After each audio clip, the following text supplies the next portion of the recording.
Աշխարհը շատ դաժան է կանանց նկատմամբ։ Օրինակ, եթե հայ աղջիկը չի ամուսնանում մինչև 25 տարեկան, նրան կոչում են տանը մնացած։ Ճապոնիայում այդ երևույթին ասում էին Սուրբ Ծննդյան տորտ, այսինքն մինչև 25 տարեկանը պետքական, մինչև ամսի 25-ը պետքական, բայց հետո արդեն անպետք։ Կորեայում այդպիսի կանանց անվանում են ծեր օրիորդ, եթե նրանք ուշ են ամուսնանում։ Չինաստանում ավելի ուղիղ են ասում մնացորդ կին։ Տարբեր երկրներ նույն մտածելակերպը։ Կնոջ արժեքը չափվում է ժամացույցով, ժամանակն անցավ, արժեքը ընկավ,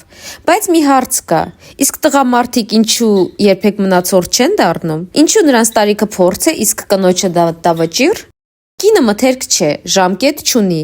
և չի ստեղծվել հասարակության սպասումները բավարարելու համար։ Չինաստանի և Կորեայի մասին չեմ կարող ասել, բայց Ճապոնիայում արդեն այդ մտածելակերպը քիչ-քիչ փոխվում է և կանայք դառնում են ավելի ինքնավստահ և տղամարդիկ են ընկնում կանանց հետևից, այսպես կարելի է ասել։ Իմ կարծիքով Հայաստանում էլ պետք է այդ մտածելակերպը փոխել, իսկ դուք ինչ եք կարծում։